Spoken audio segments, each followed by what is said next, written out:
Although no visible mass revealed the location of the signal eater, indirect evidence provided clues to its internal structure. High-resolution field mapping found that within the dead zones, traces of residual signals survived in the form of tangled standing wave patterns. These remnants indicated that radio energy did enter the region, but was rapidly converted into other forms.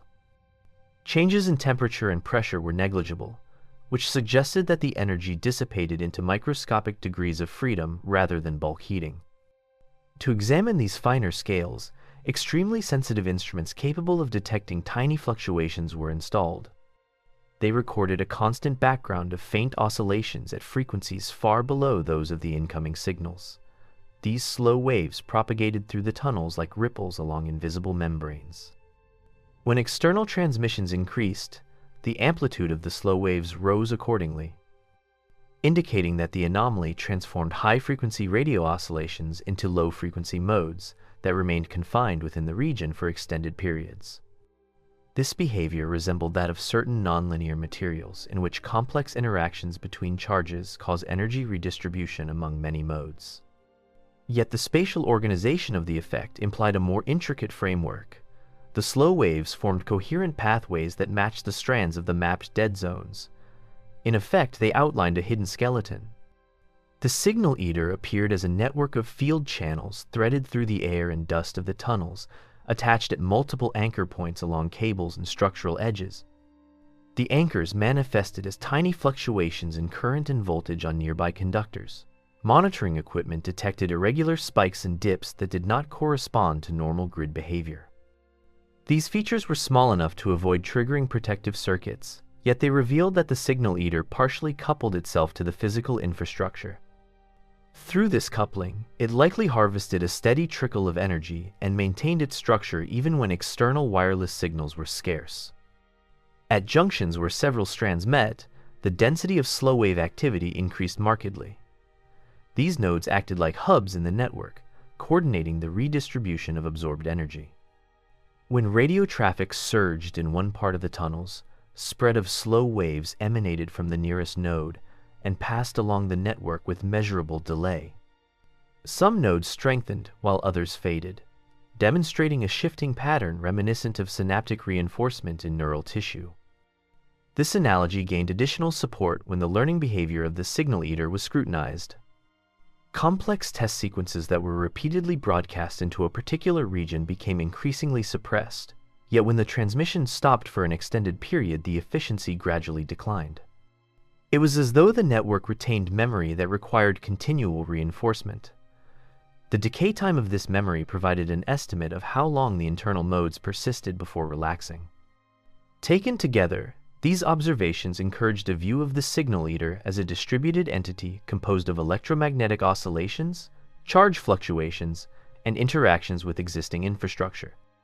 It possessed no central core and no clear boundary, yet it exhibited unified behavior. Its identity lay in the pattern of its activity rather than in specific atoms or molecules. If the tunnels were dismantled, or if the grid were shut down for long enough, the entity would likely dissipate. However, as long as energy and signals flowed, conditions favored its continued existence and evolution. This interpretation blurred the distinction between living and non-living systems. The signal eater consumed energy, maintained organization, adapted to conditions, and stored information about past events. It lacked metabolism in the chemical sense, but fulfilled many functional criteria for life. At the same time, it remained entirely dependent on the technological environment that had spawned it. Without radio transmissions and power lines, it could not persist. In that respect, it was a product of human infrastructure even though no human intellect designed it. The presence of the signal eater beneath the grid carries implications that extend beyond curiosity. In practical terms, its effect on communication reliability cannot be ignored. Wireless links deployed for maintenance, monitoring, and emergency response become unreliable within its zones of influence. Systems that rely on robust radio contact are forced to revert to cable-based backups when operating in regions mapped as unstable. In rare instances, high-priority transmissions fail at crucial moments, prompting reviews of safety protocols. There is also an informational dimension. By absorbing structured signals more readily than noise, the entity effectively filters the spectrum passing through the tunnels. Observers who place antennas downstream from a dead zone receive an altered version of the surface environment, one in which random background persists while coherent transmissions are attenuated.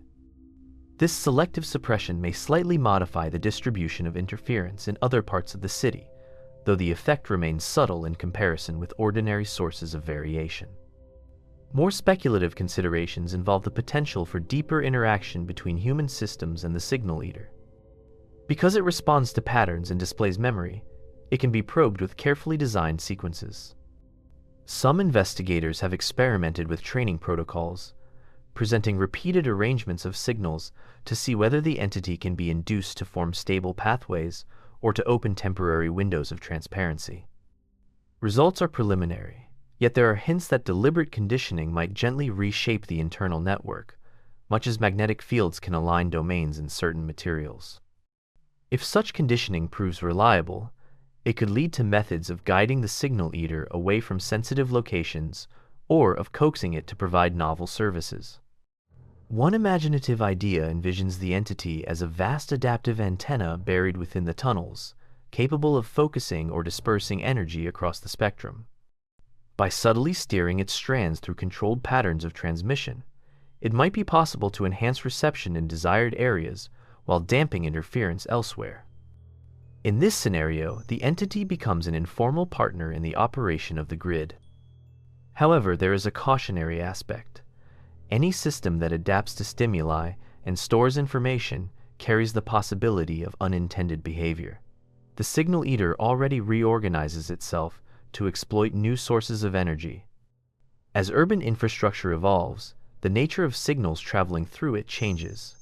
Fifth-generation communication protocols introduce different modulations and power profiles. Low-power sensors generate continuous streams of data where once there were only intermittent bursts. The entity will inevitably respond to these trends, perhaps growing more complex in the process. Moreover, its dependence on our networks means that large-scale disruptions may provoke unpredictable transitions. A sudden blackout that de-energizes vast stretches of the grid would deprive the entity of much of its sustaining input. Upon restoration of power, the internal pattern might reassemble in a significantly altered form, with new strands and hubs emerging in response to changed conditions.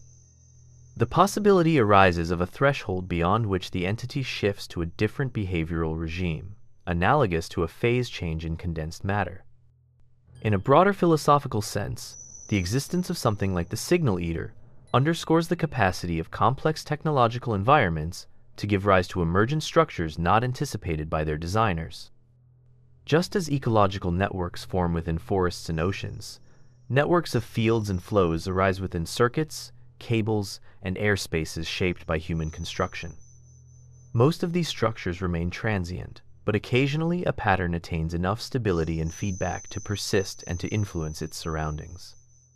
The tunnels beneath the grid thus cradle more than cables and pipes.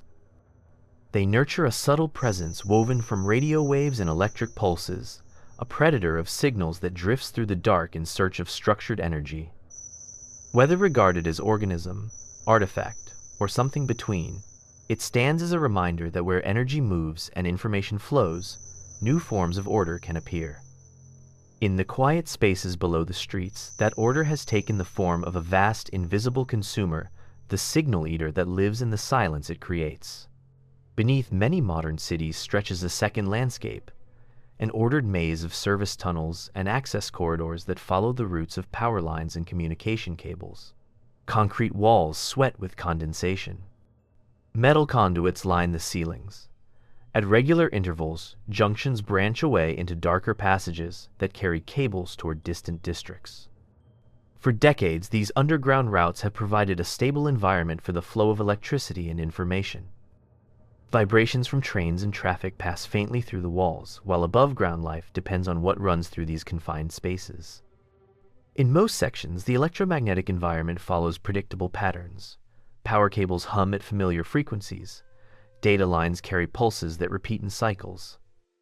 Radio signals from the surface bleed faintly through vents and shafts, arriving as a background haze of many overlapping transmissions. Early surveys of the tunnels simply confirmed these expectations. Portable receivers picked up the same stations as those detected on the streets above, only weaker and more diffuse. Instruments registered a modest rise in field strength near transformer rooms and large junction boxes, again in line with theory. Yet in one region of the network an anomaly emerged. Technicians entering certain branches noticed that their radios lost contact not gradually but abruptly. A few meters from the main corridor, signal strength dropped from usable to nearly absent. Even powerful transmitters failed to reach receivers a short distance away. Data sent along wireless diagnostics links vanished into static. At first, the effect was blamed on unusual shielding by the concrete and surrounding rock. However, this explanation faltered when later measurements showed that sections with similar construction elsewhere did not produce the same silence. A campaign of mapping began. Portable spectrum analyzers were carried through the tunnels and used to record the strength of many frequencies at regular intervals. Each walk produced a strip of data that related position to electromagnetic intensity. When these strips were combined, a picture emerged of distinct dead zones scattered through the network. They did not align with structural features. Instead, they seemed to float, drifting slowly over months while maintaining approximate shape. The silent regions had a curious geometry. Their boundaries were sharp, as if cut by an invisible surface. Within them, both external radio broadcasts and deliberate test signals were suppressed across a broad range of frequencies. Yet cables running through the same volume carried electricity and data without interference. The effect targeted free space propagation rather than conduction. Engineers familiar with standard models of attenuation found this puzzling. Ordinary shielding affects both modes more evenly and weakens signals gradually rather than truncating them. Further study revealed that the dead zones were weakest near the ceiling of the tunnels and strongest near the floor. When instruments were raised on tripods, the suppression decreased slightly. Suspended from overhead brackets, receivers detected whisper-faint versions of the missing signals. Close to the ground, however, the silence was nearly perfect. It was as though an unseen layer of dense material occupied the lower half of the air volume, while leaving the space above thinner. Samples of dust and air were collected and examined, but no exotic substance was found. Humidity, temperature, and gas composition matched other sections of the network. The mystery, therefore, seemed to reside not in ordinary matter, but in the configuration of fields themselves. Interference patterns could perhaps explain the effect if somewhere nearby a strong source produced waves that canceled incoming signals, yet no such source could be located. What remained was a quiet zone that acted like an absorber of radio waves without physical presence. As the mapping expanded, the contours of the anomaly grew more complex.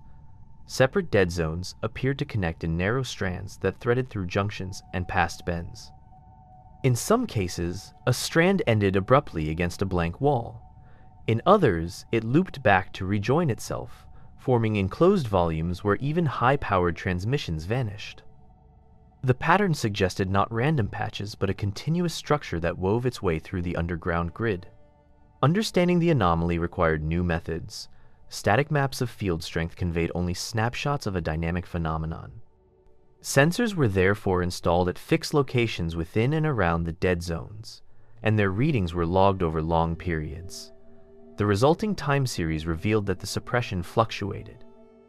At certain hours, signals partially penetrated the region, although still attenuated. At other times, suppression deepened and expanded beyond previously mapped limits. These fluctuations did not correspond to the usual cycles of surface activity. They did not align with patterns of power consumption or with daily variation in broadcast traffic. Instead, they followed a slower rhythm, with intervals of several hours between peaks. The periods also varied, lengthening or shortening over weeks. This behavior suggested a process that reacted to the presence of signals, yet was not simply tied to their aggregate intensity. To probe this relation, controlled transmissions were introduced. Antennas were placed in known locations and instructed to emit specific sequences at set power levels. Receivers outside the dead zones monitored the leakage of these sequences through the tunnels and identified how much of each pattern survived. When a transmission began, suppression in the corresponding zone often intensified after a short delay. At first, signals passed with moderate attenuation. Then the measured field strength dropped, as if some agent had reacted to the new input and strengthened its grip on that frequency range. In addition, the response depended on the complexity of the transmitted pattern. Simple continuous waves caused minor changes. Sequences rich in information, such as modulated test messages, provoked much stronger suppression. Over time, the medium within the dead zone appeared to learn these patterns. Repeated sequences were more efficiently damped than new ones, even at identical power. The absorbing region therefore behaved as if it distinguished between random and structured signals and adjusted its action accordingly. This evidence led researchers to adopt a conceptual model. Rather than envisioning the dead zone as inert shielding, they treated it as a consumer of electromagnetic energy with preferences and limited capacity. It could absorb only a certain amount at a given moment. When presented with a mix of frequencies and modulations, it prioritized those carrying more structured variation. In this sense, it acted like a predator in an ecosystem, selecting nutrient-rich prey while ignoring poor targets. At a physical level, the mechanism remained obscure. One candidate explanation involved transient plasmas induced by stray electric fields from the surrounding grid. If small volumes of ionized gas formed in the tunnels, they might trap and dissipate radio waves through complex resonances. Another suggestion invoked clouds of nanometer-scale particles carrying charges that rearranged in response to incoming fields. However, neither model fully accounted for the apparent memory and discriminatory behavior. The distribution of the effect within the tunnels also raised questions. The absorbing regions tended to concentrate near clusters of high-voltage cables and at crossings where multiple data trunks converged. In these areas, the ambient electromagnetic environment already contained rich structure. It was as if the anomaly sought out locations where plenty of signals were available, then shaped itself to exploit them. Over months, the dead zone slowly migrated toward junctions that experienced gradual growth in traffic, while abandoning corridors whose cables had been decommissioned. Instrument carriage through the tunnels confirmed this migration. Routes that were safe for wireless communication during one survey became unreliable in later visits. Conversely, some previously silent stretches regained normal propagation as if the consuming medium had retreated. This plasticity strengthened the idea that the phenomenon was not merely passive, but actively adjusting its presence in response to changing conditions. By this stage, the term signal eater was informally adopted to describe the anomaly. The phrase emphasized its apparent hunger for radio energy and its tendency to move through the underground grid in search of new sources. The name did not imply a living creature in the classical sense, yet it captured the impression of a structured entity that interacted with its environment according to rules beyond simple physics of decay. We upload new videos every single day, so make sure to subscribe and turn on the notification bell so you never miss what's next. If you enjoyed this video, don't forget to leave a like, it really helps the channel grow. Tell us in the comments what you'd like to see next. Your ideas might be in our next upload. Thank you so much for watching and for being part of our community.